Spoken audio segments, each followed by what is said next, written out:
Sometimes we get into habits or addictions that we really want to break. But how do you break a habit or an addiction?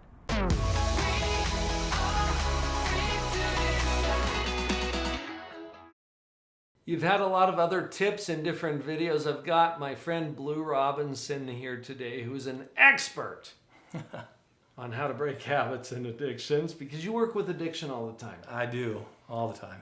So let's apply some of your experience and expertise here. Give us the background for this. Where do we start? Yeah, well, behaviors are patterns that are constant, meaning like if you have something and do it over and over and over again, studying or muscle memory type experiences, you're going to turn those actions into behaviors, and behaviors can turn into habits. The beautiful thing about behaviors is they're all learned. It's not something that we just are born with. Everything we do, we were taught and we learned and we experienced, and they become behaviors. So the neat thing about that is if we learn them, we can unlearn them. But it takes practice and hard work. You know what? That's good news. This happens in a subtle way, though, sometimes, and we don't see it actually creeping in because we get programmed. Programming is these behaviors that you're talking about that are repeated over time until we don't think about them anymore. Absolutely. And it just happens automatically. It's now a programmed response. Mm-hmm. You know what came into my mind as you said that? What's that? Language. Oh, yeah.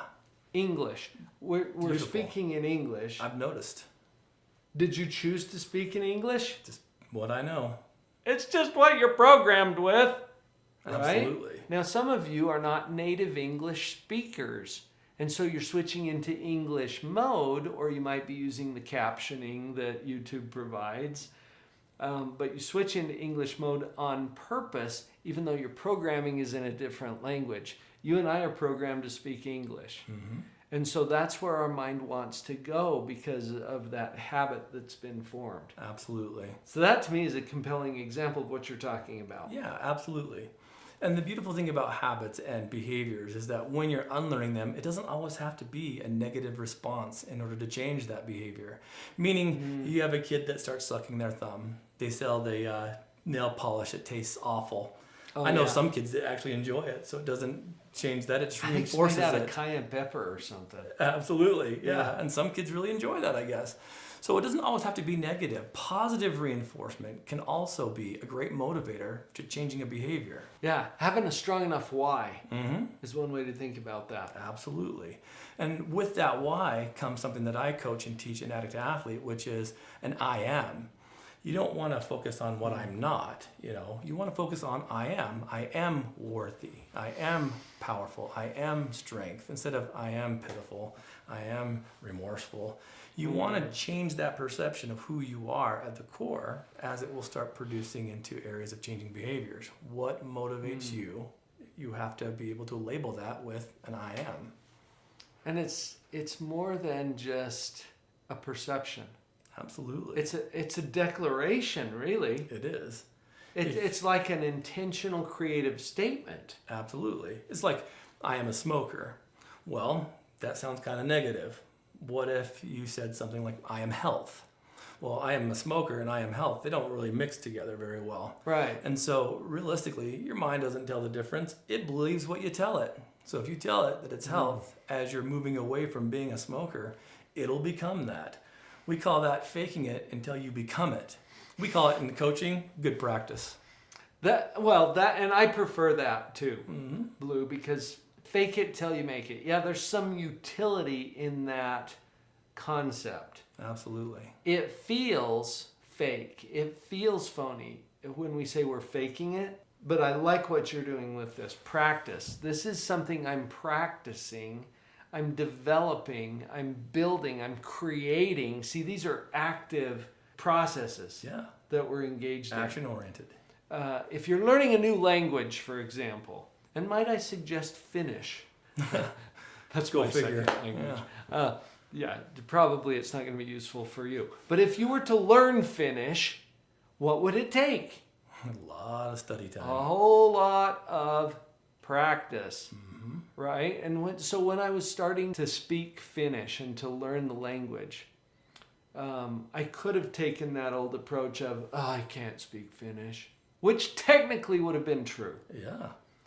It's more useful for me to say I'm learning or practicing or developing Finnish in this case. For sure. And I just picked that language as an example. It could be learning a new musical instrument. It could be learning any new habit or repeated behavior. Absolutely. There's a process. So look at it as a practice sequence. Get your coach on board.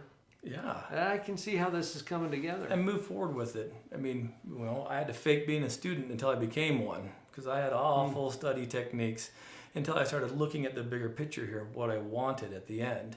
And that was, I would like to have a degree, and I want to be a professional. I want to be able to be paid for what I do for a living.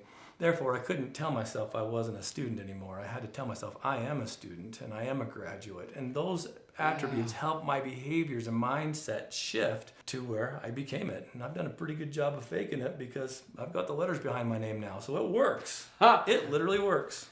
You know what? And if faking it doesn't serve you well, like for me, it triggers all of those negative, oh, it's not real kind of things. I got on an airplane last week, Blue, and the pilots were the age of my kids. Oh, that's, yeah. Okay? I mean, anxiety here. I'm at that phase of life, right? Well, what if my pilots were saying, oh, I'm not a pilot. I'm faking being a pilot. Okay, I'm not feeling so safe anymore. Absolutely. Everybody's at some phase of development, and everybody who is a pilot right now wasn't at some point. Yep. True? Their behaviors and their desires made it to become such. You can become whatever you choose to become through practice, through principle, through getting the right kind of coaches on board. Yeah, surrounding yourself with people that have like-minded behaviors and like-minded habits. Those are the greatest things. You've heard it before. We are the average of the 5 people we spend the most time with. Their behaviors are going to influence ours to become great or to become not so great. It's up to you. Makes me glad I'm hanging out with people like you. I agree 100% with you. Such a useful idea, Blue, that we're practicing, we're becoming. In fact, maybe we should refer to ourselves as human becomings. No, we won't go there. Where you are isn't where you're going to be. What you're going to become doesn't exist yet. We haven't created that yet. Let's get back to our starting point here, Blue, as we were talking about how to overcome habits and addictions. Think of it as programming. Can you learn a new program? Yes, you can. Absolutely. We've identified some of the processes by which you can do that. And our focus goes away from, oh, I need to break this habit, into, I want to reprogram myself to do this instead. Absolutely. And reprogramming a behavior, it's going to take a lot of motivation. That's why these attributes need to be very conscious to you. They've got to be able to be pointed out by your loved ones. They also need to be recognized by yourself, so that when you find yourself slipping into one of those behaviors, you can find your way out of it too by changing just something ever so slightly. The smallest move that you make, whether it's literally getting up on the other side of the bed to change your daily routine, will help shape behaviors in a much different way. But it is being conscious of what is and what's wanted. Would you comment briefly also, before I let you go here today, about the importance of community? Or I think you refer to it as team a lot. Absolutely. Could you just give us some of your insights about that? Well, for instance, most people come to Addict to Athlete, and part of our program is to be able to run and to exercise and to experience being what an athlete would be. And that varies from one person to another, but most everyone first comes in and they have those old behaviors of I can't or I'm not. And so literally we hear, I'm not a runner. Well, says who? We've all ran, especially when we're kids. I'm not a pilot, absolutely. But the thing is you've once done that. Everyone's ran at least once. Everyone's moved somewhere quickly. And so it's changing that thought process of, again, to what's not, to what can be or what could be. And I think being able to understand those principles and changing behaviors ever so slightly with your thoughts, with your actions, with associating with a team to help support you and to point out when mistakes are happening or slips are approaching, it's going to make you much more able to change behaviors and to break habits. I just thought of one of our common friends, Blue, author of a charming book called Wiggle Room. Oh, yes. Her name is Jenny Roper. She has cerebral palsy, and she ran a 5K through your program, Addict Athlete. Now, the story in her mind at first was, I've got cerebral palsy. I can't run a 5K. Do this.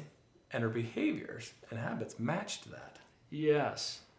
And we should bring Jenny on to tell this story. Very good. It was so inspiring to see her do that, because she changed the story in her mind, and then what she was able to do in the physical world changed as well. And she completed that 5K. 3.1 mile run.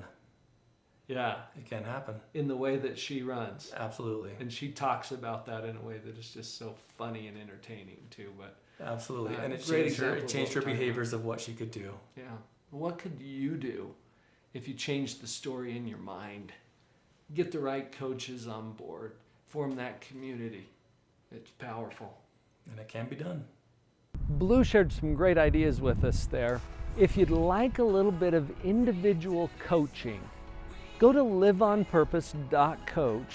That's where you're going to find Blue and other licensed coaches who understand the principles we talk about here on the channel. We've got your back.